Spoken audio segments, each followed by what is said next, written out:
Welcome back. You're listening to the discussion Accelerating Decision Making by Enabling JADC2, sponsored by Raytheon Intelligence and Space. I'm your host, Jason Miller. My guest today is Roy Azevedo, the president of Raytheon Intelligence and Space. Now, Roy, before break, we talked a lot about JADC2. We talked about what it is, how it works, and the most recently Valiant Shield exercise that was some impressive results from Raytheon's perspective, and I'm sure hopefully from the Defense Department's perspective. Everything we've talked about today so far really is dependent on people. And it's a cliche, we talk about it all the time, people are most important. But what we've seen over the last year or so is the war for talent has really increased. So let's just start with that demand factor. What's different today beyond the technologies are bigger, better, faster, and more of it? But what are you seeing that's different in the market from a workforce perspective? Well, I do agree with you pointing out that over the last year or two, things have changed. We've all read about the Great Resignation. Fact of the matter is, it's absolutely true. People over the last couple of years have experienced and observed the fact that how they do their work, where they do their work from, and even the choice of the work. People aren't just getting jobs. People actually want to have purpose with their job. And that's one of the things that Raytheon Intelligence and Space works on, is having a culture and having the mission where people want to come to work for us. I mentioned that people have experienced different ways of doing work. Well, we're more flexible today than we've ever been before. So a flexible environment, a culture where your voice is heard, where you're treated with respect, and working on the best kind of technology that there is, that's a pretty good environment, and that's what we strive to have at Raytheon Intelligence and Space. Are you finding that as you bid on contracts, as you get work from DoD, as you go through something like Valiant Shield exercise, finding the right people at the right time is any different today than it was, again, 3 years ago, 5 years ago for similar cutting edge, leading edge technologies? Or are people, again, you said the purpose piece makes it a little like, oh wow, I get to play with that technology, or I get to do that cool thing? So the thing that I always point out, and it's why I come to work every single day, is all of the work that we do make this world a safer place.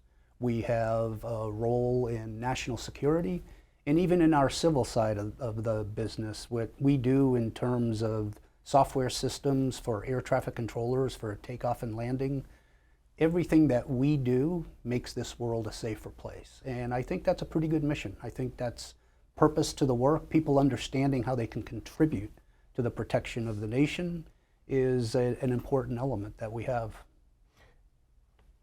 I think one thing that the government talks a lot about when you talk about the agencies and it's the civilian sector or the civilian workers versus the men and women and service members is that piece that sort of attracts them. Hey, we maybe can't pay you as much, just the DoD or the civilian agency side. And they'll say, well, but look at all the cool things you get to do or the mission you get to do. Does that still resonate in people? Do you get a sense, like when you talk to them, does the discussion as much about money as it is about purpose, or is it leaned more towards purpose and money is important, but? Money might get them in, mission keeps them in. Yeah. People are dedicated to the systems that we provide and who we provide them for, and what in the end they're used for. And there's no doubt in my mind that that is a large contributor to why people would want to work for Raytheon Intelligence and Space. It's a worthy cause. You have a lot of competitors who probably would say the same thing. Was there anything that you all are doing specifically to attract, to retain, to recruit? I mean, there's a big push for diversity, equity, inclusion. We know that, and for good reason. Is there anything you all are doing differently today than maybe you did, again, a year ago, 5 years ago? We have an emphasis and continue to have an emphasis on the employee and the employee experience. And so that's what's inside the four walls when you come to work, or if you're in a Zoom and you're zooming into folks who are in the four walls. And that's certainly always going to be important. We tend to stress just as much the desire that we have to contribute to the communities where we work and we live. And we made some rather strategic investments in that area, around education, around military veterans. And so knowing that we also want to contribute to community as well as to the nation, I think is an important part of our messaging. Yeah, I think more and more organizations have to have that message. It's not just about coming to work and going home. It's about the bigger piece. Rory, we're just about out of time. Before I let you go, we've talked a lot today about different topics. What's the big takeaway that you want to make sure the audience is left with?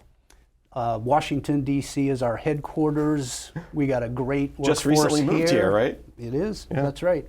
And there's a great workforce here, great talent. So if you're a systems engineer, a cyber professional, we have jobs and we're a great place to work. Raytheon Intelligence and Space. All right.